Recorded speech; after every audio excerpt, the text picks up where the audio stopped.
Hola hola ni Safaji nk'ibisanzwe. Iyi ni indirimbo You Are The Reason, uri impamvu, indirimbo isobanuye mu kinyarwanda. Iyi ni indirimbo ya Coram Scott, indirimbo nziza cyane. Reka twumve ibisobanuro byayo. You are welcome on my channel. Byatumye umutima wanjye utera kubera yuko uri impamvu. Ubu nabuze ibitotsi, ndakwinginze garuka aka kanya. Byatumye ubwenge bwanjye bumera nk'uburi mu marushanwa, kandi ibyo byose ni ukubera uri impamvu. N'umutima nubwo ngihumeka, nta cyizere namba mfite rwose aka kanya. Nuriye buri musozi, noga na buri nyanja, kugira ngo mbe ndi kumwe nawe kandi nsane ibintu nangirije.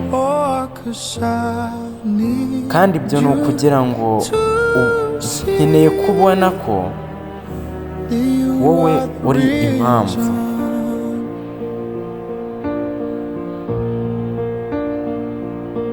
Iyi ni indirimbo nziza cyane. Watumye ibiganza byanjye bitigita, kandi ibyo rwose ni ukubera uri impamvu. Umutima wanjye uracyava, ndagukeneye aka kanya. Yaba nashoboraga gusubiza urushinge rw'isaha inyuma, nakemera ko urumuri rwatsinze umwijima, nkajya ntakaza buri saha y'umunsi kugira ngo wembe nkurize.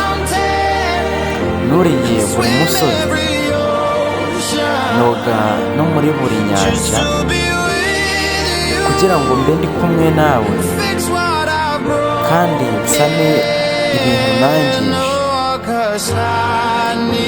Ibyo ni ukugira ngo nkwereke yuko uri impamvu.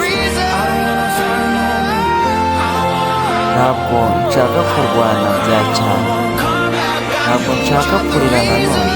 Ndakwinginze garuka, ndashaka kuguhobera. Unyegere rwose, unyegere. Ndashaka kuguhobera iri joro.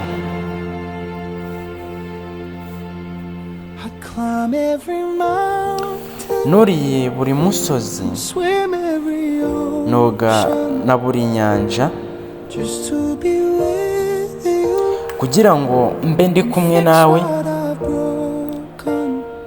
kandi nsane ibintu byose nangije.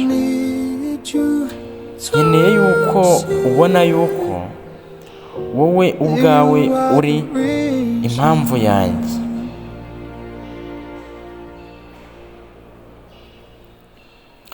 Hola hola, iyi ni indirimbo nziza. Ngende Safaji nk'ibisanzwe. You are welcome, you are welcome.